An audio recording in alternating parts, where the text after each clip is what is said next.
Hello everyone. Next हम start करेंगे unit fifth के अंदर हमारा फर्स्ट एनिमल आता है एस्टेरियास। एस्टेरियास को हम कॉमनली सी स्टार के नाम से जानते हैं, स्टारफिश जिसको हम बोलते हैं। स्टारफिश आप लोगों ने सबने देखी होगी, ठीक है। स्टारफिश कैसी होती है? इस तरह की, ये इस तरह की स्टारफिश होती है। इसके ऊपर क्या होता है, स्पाइंस जो होते हैं वो पाए जाते हैं, ठीक है। और ये इस तरह की रहती है, वाटर के अंदर ये पाई जाती है। मोस्ट ऑफ दी स्टारफिश जो होती है, स्टारफिश कहाँ पर पाई जाती है? मराइन वाटर के अंदर पाई जाती है। मराइन वाटर मतलब जो समुद्री जल जो होता है उसके अंदर ये पाई जाती है। अगर हम एस्टेरियास का या फिर स्टारफिश का अगर क्लासिफिकेशन अगर देखते हैं तो ये फाइलम इकाइनोडर्मेटा से बिलोंग करती है। इकाइनोडर्मेटा का अंदर मीन होता है इकाइनस। क्या होता है? इकाइनस। इकाइनस का मीन होता है स्पाइन, जो कांटे जो होते हैं। तो ये जो स्टारफिश होती है, स्टारफिश के पूरी बॉडी के ऊपर इस तरह के स्पाइन लाइक स्ट्रक्चर जो होती है वो पाई जाती है, जिनको हम क्या बोलते हैं? स्पाइंस बोलते हैं। इसीलिए इसको कहाँ पर रखा गया? फाइलम इकाइनोडर्मेटा के अंदर रखा गया। अगर हम इसके क्लास की बात करें तो इसकी क्लास होती है एस्टेरॉइडिया। ऑर्डर होता है इसका फॉर्सिपुलेटा और जीनस जो होता है वो होता है इसका एस्टेरियास, ठीक है। एस्टेरियास को हम कॉमनली क्या बोलेंगे? स्टारफिश के नाम से जानते हैं। अब अगर हम एस्टेरियास के जनरल कैरेक्टर की अगर बात करते हैं तो जनरल कैरेक्टर के अंदर अगर हम एस्टेरियास की अगर स्पीशीज़ देखते हैं तो इसकी 150 से भी ज़्यादा स्पीशीज़ जो होती है वो अपन को देखने को मिलती है। ये मोस्ट ऑफ दी कहाँ पर पाई जाती है? मराइन वाटर के अंदर। मराइन वाटर में भी जो समुद्री जल जो होता है, या समुद्री या ओशियंस वगैरह जो होते हैं, सागर और महासागर, वहाँ पर ये बॉटम के अंदर अपन को तैरती हुई दिखाई देगी। जैसे कि सपोज़ कि समुद्र है तो इसके यहाँ पर कहाँ पर होगी? ये बॉटम के अंदर दिखाई देती है। सरफेस के अंदर या मिडल के अंदर अपन को बहुत ही कम एस्टेरियास देखने को मिलती है। ये पत्थरों से चिपकी हुई रहती है, तो इसके लिए ये तली वाला जो जगह होती है, तली वाला जो पोर्शन होता है वहाँ पर ये पाई जाती है। ये बॉटम ड्वेलिंग होती है, नीचे के तल में होती है, जहाँ पर रॉक या सैंड होती है वहाँ पर ये पाई जाती है। उनसे ये चिपके हुई भी रहती है। अगर हम एस्टेरियास की बात करते हैं तो एस्टेरियास के अंदर रीजनरेटिंग कैपेसिटी को हम हिंदी में बोलते हैं पुनरुद्ध भवन की क्षमता। पुनरुद्ध भवन का मतलब होता है कि किसी भी अंग के या किसी भी ऊतक के हट जाने पर वहाँ पर फिर से नया ऊतक या नया अंग जो होता है वो बन जाता है। जैसे हमें अगर चोट लगती है, हमारी अगर स्किन वगैरह हट जाती है तो वहाँ पर नई स्किन बन जाती है। तो वो क्या होती है? हमारे अंदर रीजनरेटिंग पावर होती है। एस्टेरियास के अंदर कैपेसिटी होती है कि अगर सपोज़ कि अगर इसकी अगर एक भी आर्म अगर कट जाती है, अगर एक भी आर्म अगर टूट जाती है किसी कारणवश, तो ये आर्म जो होती है ये फिर से नई बन जाती है। इसके अलावा ये आर्म जो होती है वो एक नई एस्टेरियास बनाने की भी क्षमता रखती है। तो इसमें रीजनरेटिंग कैपेसिटी जो होती है, पुनरुद्भवन क्षमता जो होती है वो बहुत ही अधिक पाई जाती है। पेंटागोनल बॉडी होती है। पेंटागोनल का मतलब होता है जिसकी 5 भुजाएं होती है। तो एस्टेरियास के अंदर क्या होता है? 5 भुजाएं पाई जाती है। ये इस तरह से 1 2 3 4 5। तो ये कैसी होती है? पेंटागोनल इसकी बॉडी होती है। सिमेट्री जो होती है वो रेडियल सिमेट्री होती है। रेडियल सिमेट्री का मतलब होता है कि अगर हम इसको यहाँ से अगर बीच में से अगर काटेंगे, और इस स्टारफिश को अगर हम यहाँ से बीच में से काटेंगे तो ये 2 इक्वल पार्ट के अंदर डिवाइड हो जाएगी। अगर हम यहाँ से अगर इसको काटेंगे तो क्या होगा? सिमिलर पार्ट इधर भी है और सिमिलर पार्ट इधर भी है। तो हम किसी भी चीज़ को जब 2 पार्ट बीच में से अगर जब हम काटते हैं और वो 2 सिमिलर पार्ट के अंदर डिवाइड होता है तो वो वाली जो सिमेट्री होती है वो कौन सी कहलाती है? रेडियल सिमेट्री कहलाती है। इसके स्टारफिश के अंदर क्या होता है कि इसकी बॉडी जो होती है, इसकी बॉडी के ऊपर 2 सरफेस होती है। ये जो एक अपन को ये फ्रंट व्यू जो दिखाई दे रहा है इसको बोला जाता है ओरल सरफेस। क्या बोला जाता है? Oral surface. दूसरा जो इसके पीछे की तरफ है जो अपन को दिखाई नहीं दे रहा है, जैसे कि ये मेरा हाथ है, ये मेरा हाथ का ये जो फ्रंट वाला व्यू जो दिखाई दे रहा है ये वाला क्या हो गया? ओरल सरफेस हो गई, ठीक है। दूसरा वाला जो इसका पीछे वाला व्यू, जब मैं इसको ऐसे टर्न करूंगी तो फिर ये क्या है? पीछे वाला व्यू आ रहा है, तो ये पीछे वाला व्यू जो होगा ये वाला कहलाता है एबोरल सरफेस। तो स्टारफिश के अंदर भी क्या होता है? इसका जो पीछे वाला जो अपन को दिखाई नहीं दे रहा है इसके अंदर पीछे वाला, वो वाला कहलाएगा एबोरल सरफेस कहलाएगा, ठीक है। अब एबोरल सरफेस क्यों बोलते हैं इसको? क्योंकि ओरल का मीन होता है माउथ, तो उसकी जो ओरल सरफेस होती है, जिस सरफेस के ऊपर माउथ प्रेजेंट होता है, मुख जिस पे प्रेजेंट होगा उसको हम ओरल सरफेस बोलेंगे। और एबोरल सरफेस के ऊपर एनस जो होता है प्रेजेंट होता है। इसका डाइजेस्टिव सिस्टम सेंटर में होता है तो पीछे की तरफ एनस होता है। तो पीछे वाला जो पोर्शन होता है या पीछे वाली जो सरफेस होती है वो कौन सी होती है? एबोरल सरफेस कहलाती है। तो ये तो थे स्टारफिश के जनरल कैरेक्टर। अब अगर हम इसके अंदर फर्स्ट अगर बात करते हैं तो सबसे पहला इसके अंदर आता है वाटर वस्कुलर सिस्टम, जो कि सबसे इम्पॉर्टेंट है और हर बार क्वेश्चन जो होता है इसके अंदर पूछा जाता है कि स्टारफिश का वाटर वस्कुलर सिस्टम जो होता है वो क्या होता है। अगर वाटर वस्कुलर सिस्टम की हम बात करते हैं तो वाटर वस्कुलर सिस्टम के अंदर टोटल 8 पार्ट इसके अंदर कंसिस्ट होते हैं। First madreporite, second stone canal, third ring canal, fourth Polian vesicles, fifth Tiedemann bodies, six radial canal, seventh lateral और पोडियल कैनाल जिसको हम बोलते हैं, और 8 जो होता है इसके अंदर ट्यूब फिट आता है। तो वाटर वस्कुलर सिस्टम जो होता है जो कि वाटर को सर्कुलेट करता है स्टारफिश की बॉडी के अंदर, वो सबसे इम्पॉर्टेंट होता है। अब अगर हम वाटर वस्कुलर सिस्टम की अगर हम बात करते हैं तो एस्टेरियास के अंदर या स्टारफिश के अंदर वाटर वस्कुलर सिस्टम कुछ इस प्रकार का दिखाई देता है, जिसमें सबसे बाहर की तरफ ये क्या है, मेट्रोपोराइट, जो कि सबसे बाहर की तरफ ये पाया जाता है। इस मेट्रोपोराइट से नीचे की तरफ एक ट्यूब लाइक स्ट्रक्चर जो कि स्वान के नेक के लाइक होती है, हंस की जो गर्दन होती है उसकी जैसी ये बनी हुई है ट्यूब लाइक स्ट्रक्चर, इसको हम बोलते हैं स्टोन कैनाल। फिर जो ये हमें रिंग जो दिखाई दे रही है ये वाली, ये पेंटागोनल रिंग होती है। ठीक है, स्टारफिश की बॉडी 5 आर्म के अंदर 5 भुजाओं में डिवाइडेड होती है ना, तो ये पेंटागोनल रिंग होती है। इन पेंटागोनल रिंग से क्या होता है कि ये लंबी लंबी जो ये कैनाल्स जो निकली हुई ये वाली, ये कैनाल, ये कैनाल, ये कैनाल, तो ये वाली कैनाल जो होती है ये कैनाल कहलाती है रेडियल कैनाल। ये रेडियल कैनाल जो होती है ये साइड साइड में और भी कैनाल्स के अंदर बटी होती है, इनको हम सब कैनाल्स बोल सकते हैं। ये सब कैनाल जो होती है वो लेटरल कैनाल के रूप में जानी जाती है। एक रेडियल कैनाल के ऊपर बहुत सारी लेटरल कैनाल जो होती है वो हो सकती है। ठीक है, और इन्हीं लेटरल कैनाल, ये लेटरल कैनाल लास्ट में जाकर के एक फूली संरचना बनाती है जिसको हम बोलते हैं ट्यूब फिट।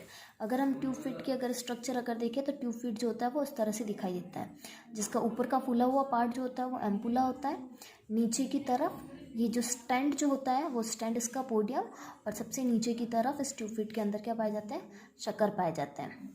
ये जो पेंटागोनल रिंग होती है, इस पेंटागोनल रिंग के अंदर आगे की तरफ उभरी हुई कुछ संरचनाएं पाई जाती है। इन स्ट्रक्चर्स को बोला जाता है टाइडमैन बॉडीज़।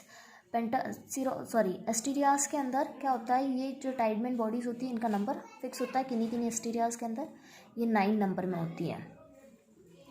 9 इसके अंदर पाई जाती है। हर एक आर्म के ऊपर 2-2 टाइडमैन बॉडीज़ पाई जाती है। जैसे ये आपको ये अपन को एक रिंग दिखाई दे रही है, ये वाली एक आर्म है। ठीक है, इसके ऊपर 2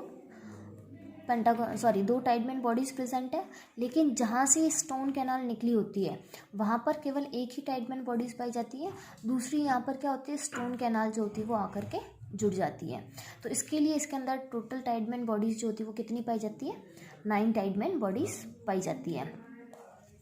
अब अगर हम सबसे पहले अगर मैट्रीपोराइट की अगर बात करते हैं तो मैट्रीपोराइट से ही क्या होता है, इसका वाटर वस्कुलर सिस्टम स्टार्ट होता है। मैट्रीपोराइट जो होता है ये राउंड शेप का होता है, ये इस तरह का। ठीक है, अगर हम इसकी खुली स्ट्रक्चर देखें तो ये इस तरह का होता है अंदर की तरफ, और इस तरह से अंदर इसमें लाइंस बनी होती है।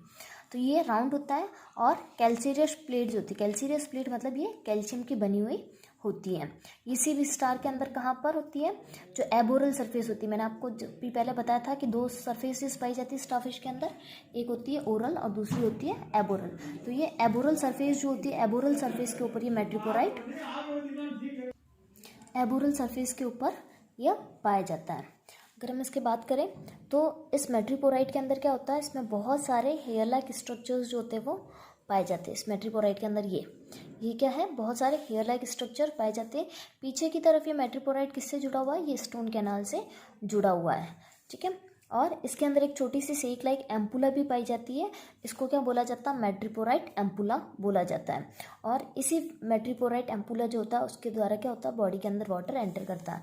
ये जो अंदर जो स्ट्रक्चर सेक लाइक स्ट्रक्चर जो है ये वाली, ये सेक लाइक स्ट्रक्चर क्या कहलाएगी, मैट्रीपोराइट एम्पुला कहलाती है। और वाटर क्या हो रहा है, इसी से होते हुए बॉडी के अंदर एंटर कर रहा है।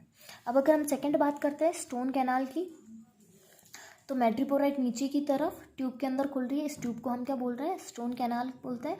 ये स्टोन कैनाल भी किसकी बनी होती है, कैल्शियस प्लेट की बनी होती है, कैल्शियम की बनी होती है। इसके अंदर बहुत सारे प्रोजेक्ट्स निकले होते हैं। प्रोजेक्ट्स मतलब जो अंगुलीनुमा प्रवर्ध जो होते हैं। ठीक है, ये इस तरह से क्या होते हैं, इसके अंदर प्रोजेक्ट्स निकले हुए रहते हैं। ठीक है, इनको बोला जाता है प्रोजेक्ट्स, उभार जिनको हम बोलते हैं। तो इस स्टोन कैनाल के अंदर क्या होते हैं, उभार निकले हुए रहते हैं। ठीक है, उसके बाद में ये स्टोन कैनाल जो होती है ये नीचे की तरफ आकर के किस में खुल रही है, इस पेंटागोनल रिंग कैनाल के अंदर खुल रही है। ये जो रिंग कैनाल होती है कुछ स्टारफिश के अंदर क्या होता है, इन रिंग कैनाल के बाहर की तरफ पोलन वेसिकल्स पाए जाते हैं।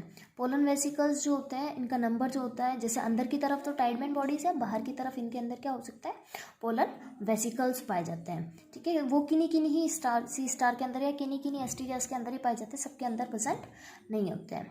फिर अगर हम इस रिंग कैनाल की बात करें तो ये रिंग कैनाल जो होती है कैसी होती है, पेंटागोनल होती है। पेंटागोनल मतलब ये 5 भुजाओं की बनी हुई होती है। ठीक है, और इससे क्या होता है, कौन सी कैनाल्स जुड़ी हुई है, बाहर की तरफ ये रेडियल कैनाल्स। वाटर मेट्रोपोराइट से एंटर करता हुआ स्टोन कैनाल से होता हुआ कहाँ पर आएगा, इस पेंटागोनल रिंग कैनाल के अंदर आएगा। रिंग कैनाल से होता हुआ वाटर जो होगा वो सारी की सारी रेडियल कैनाल के अंदर एंटर करता है।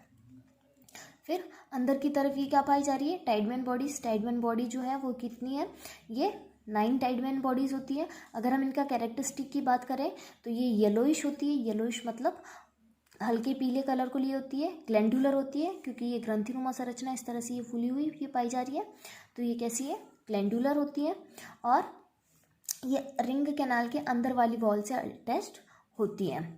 किसी भी सी स्टार के अंदर अगर पोलन वेसिकल जो होता है वो अगर एब्सेंट होता है तो उसके अंदर टाइडमैन बॉडीज़ का नंबर जो होता है वो 9 हो जाता है। अगर पोलन वेसिकल अगर इसमें पाए जाते हैं तो टाइडमैन बॉडीज़ का नंबर भी क्या होगा, 10 होगा। अगर पोलन वेसिकल जो है वो अगर प्रेजेंट है तो पोलन वेसिकल कितना होता है, 10। हर एक रिंग के ऊपर 2-2 पोलन वेसिकल पाए जाते हैं। पोलन वेसिकल अगर एब्सेंट होंगे तो फिर क्या होगा, टाइडमैन बॉडी जो होगी वो कितनी होगी, 9, वरना टाइडमैन बॉडी जो होती है वो भी क्या होती है, 10 होती है। उसके बाद में ये पेंटागोनल रिंग कैनाल जो है वो किस में आ रही है, रेडियल कैनाल के अंदर आ रही है। इसमें से हर एक आर्म के अंदर एक एक रेडियल कैनाल जाती है, एक एक भुजा के अंदर एक एक रेडियल कैनाल जा रही है। ठीक है, ये रेडियल कैनाल जो होती है, ये रेडियल कैनाल क्या करती है, इनके बीच में एक ग्रूव पाई जाती है जिसको बोला जाता है एम्बुलिकल ग्रूव। ये जो रेडियल कैनाल होती है ये हर एक आर्म जो होती है, स्टारफिश की अगर हम आर्म की अगर बात, आर्म मतलब भुजा की अगर बात करते हैं तो इनके बीच में एक क्या पाई जाएगी, ग्रूव पाई जाएगी इस तरह से। ठीक है, इस ग्रूव को बोला जाता है एम्बुलेक्रल ग्रूव पाई जाती है। ये एम्बुलेक्रल ग्रूव जो होती है ये यहाँ से सेंटर वाले पॉइंट से लगा करके ये इसके टिप वाले पॉइंट तक निकली हुई रहती है। ठीक है, जो क्या करती है, आम के अंदर ये जो रेडियल कैनाल से वाटर आता है उस वाटर को स्टारफिश के टिप तक, टिप मतलब जो लास्ट वाला जो पॉइंट होता है हर एक भुजा का, वहाँ तक ये वाटर को सप्लाई करने का काम करता है। उसके बाद में ये रेडियल कैनाल जो होती है, इस रेडियल कैनाल से साइड साइड में क्या निकली होती है, लेटरल कैनाल निकली होती है। वाटर क्या होगा, पेंटागोनल से पहले कहाँ पर आएगा, रिंग कैनाल, रेडियल कैनाल के अंदर आएगा। इस रेडियल कैनाल से वाटर जो होता है वो लेटरल कैनाल के अंदर ट्रांसफ़र होता है। जितनी लेटरल कैनाल होगी उनके सबके अंदर ट्रांसफ़र होगा यहाँ से।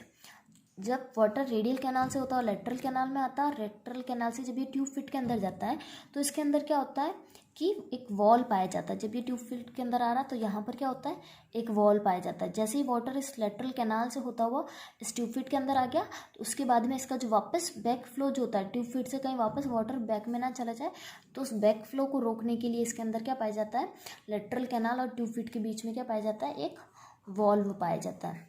ठीक है, जो क्या करेगा, इसके बैक फ्लो को रोकने का काम करता है। फिर जब वाटर ट्यूब फिट में आता है तो उसकी ट्यूब फिट की स्ट्रक्चर जो होती है वो भी क्या होती है, 3 पार्ट के अंदर डिवाइड होती है, एम्पुला, पोडियम और शक्कर के अंदर। ठीक है, अगर मैं इसकी अगर क्लियर अगर स्ट्रक्चर बताऊं तो ये इस तरह से होती है। ये रेडियल कैनाल आ रही है, रेडियल कैनाल से ये लेटरल कैनाल जुड़ी हुई है, इस लेटरल कैनाल से ये क्या है, ये ट्यूब लाइक स्ट्रक्चर। ऊपर की जो स्पेरिकल स्ट्रक्चर है, जो राउंड स्ट्रक्चर है, इसको हम क्या बोलते हैं, एम्पुला बोलते हैं। और दूसरी ये नीचे की तरफ जो स्टॉक लाइक स्ट्रक्चर है इसको हम क्या बोलेंगे, पोडियम। और पोडियम के नीचे की तरफ क्या होता है, शक्कर पाए जाते हैं। प्रत्येक लेटरल कैनाल पर एम्बुलिकल ग्रूव के टिप तक जाने के लिए क्या होता है, यहाँ पर ये 2 पार्ट में डिवाइड होता है। पहला जो होता है पोडियम की ल्यूमेन बनाता है, ल्यूमेन मतलब कैविटी, ये वाली ये ल्यूमेन बना दी, और दूसरी क्या करेगा, एम्पुला की कैविटी बनाता है। ठीक है, तो इस तरह से वाटर का सर्कुलेशन जो होता है वो होता है। अब वाटर सर्कुलेशन कैसे होता है, वाटर मेट्रोपोराइट से होता हुआ कहाँ पर आएगा, स्टोन कैनाल, स्टोन कैनाल से कहाँ जाएगा, रिंग कैनाल, रिंग कैनाल से सप्लाई होता हुआ कहाँ पर जाएगा, रेडियल कैनाल के अंदर।